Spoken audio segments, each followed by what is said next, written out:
The famous Kim Chiu dance. Oh no!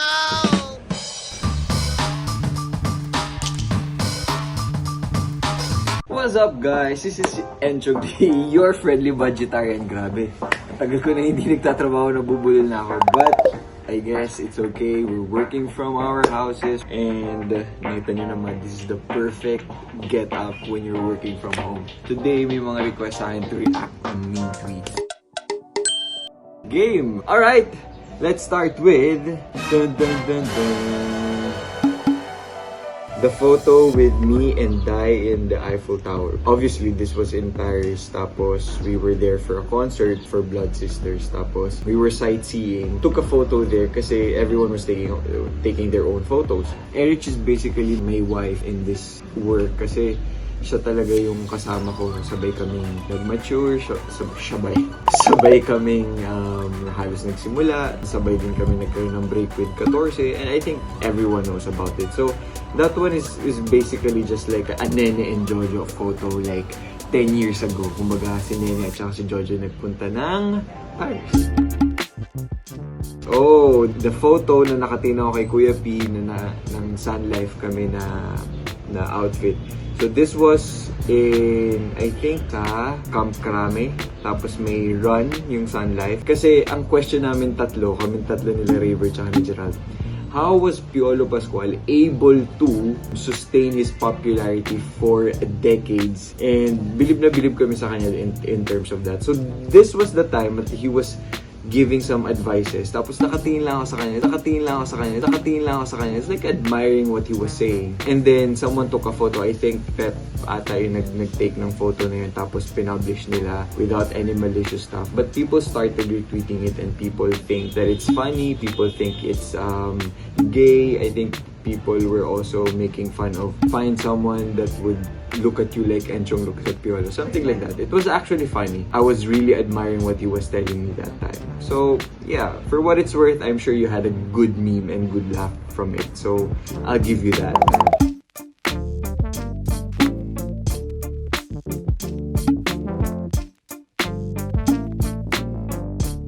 Sorry kung medyo mabilis ako magsalita. Ang dami ko kasing energy na sa story dito sa community quarantine. But I hope you guys are doing fine. I hope your mental state is okay. I hope you guys are doing something productive. So I just found out we're gonna be extended until April 30.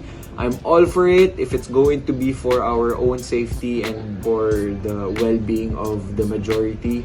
Let's go for it. Let's stay at home. Next up, we have the social media post na hashtag ako lang to. I always tell people that artists should be the first line of defense of our democracy. Totoo yun. I always believe that. And siguro, when I made that statement, I was trying to look at, like, for example, of course we're not Hollywood, but in Hollywood, I think artists are the first ones to make a stand of what they believe in and what's good for the majority.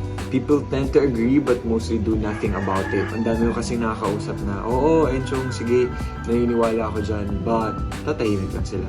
Wala naman silang gagawin. Or get reprimanded for saying something political because I went through it.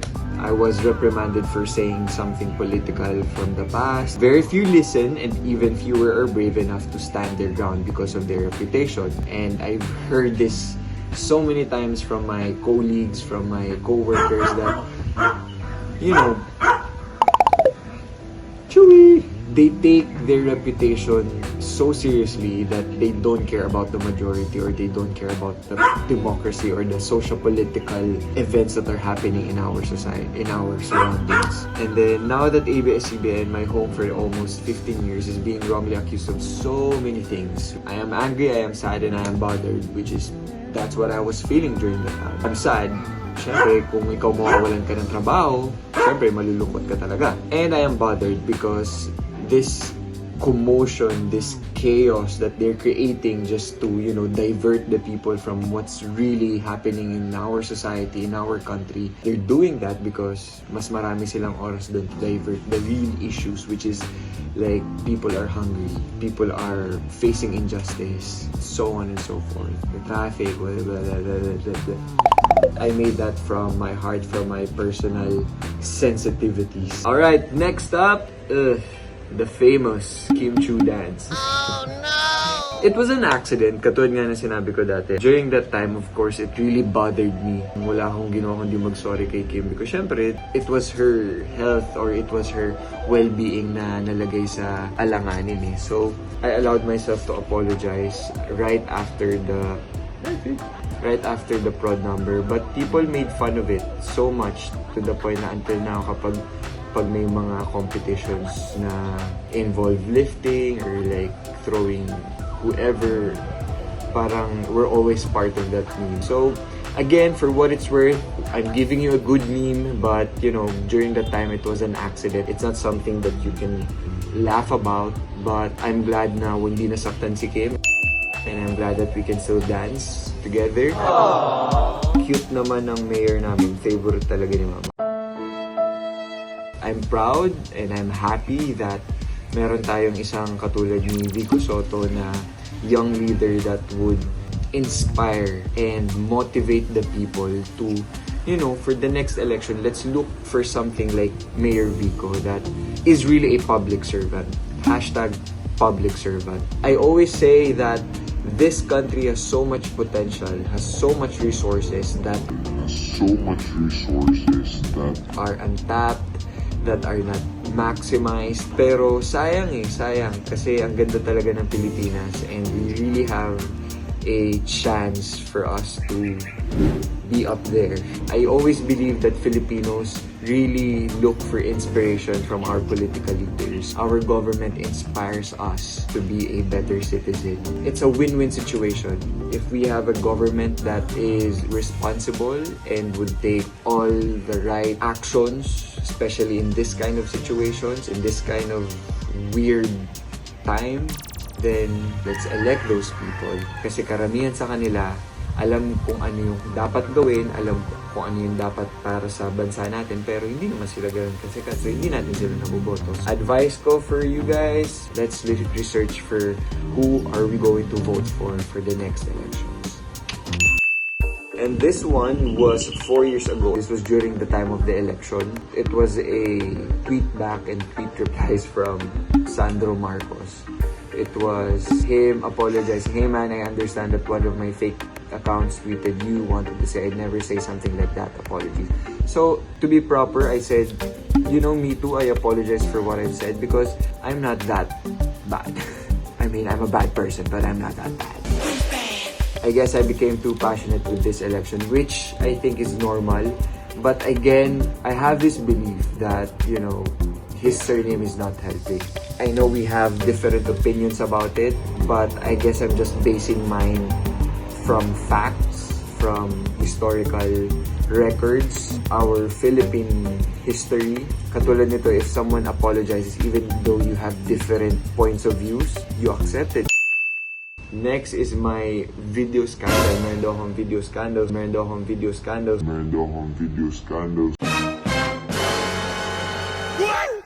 Number 1, I'm too old for that. And number 2, it's not my thing. And number 3, kung maghahanap naman kayo ng video scandal, kung medyo kamukha ko naman, ang layo naman ng itsura nung kinakabit niyo dun sa mukha ko na may video scandal. But again, for what it's worth, I'm giving you your fantasy. Those tweets are basically the popular tweets that I did. I'm sure that I will do mas marami pang iba in the future, di ba? Hope you guys can remember those tweets and I hope you guys understand from like where I'm coming from and I hope you guys would understand why I am like this. And again, for what it's worth, at least I gave you entertainment and just like right now, I hope that you're enjoying watching my videos. Yes, bakit? I hope you guys are okay. Again, take good care of your mental state dahil nandito tayo sa community quarantine. And again, I just want to dedicate this entertainment to all the frontliners that we have in our country.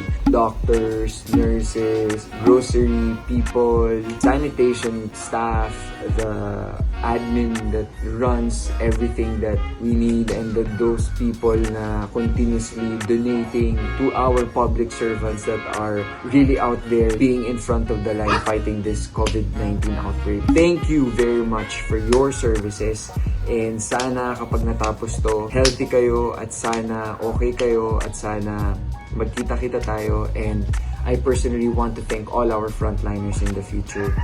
Guys, thank you very much. I will see you again. Bye-bye.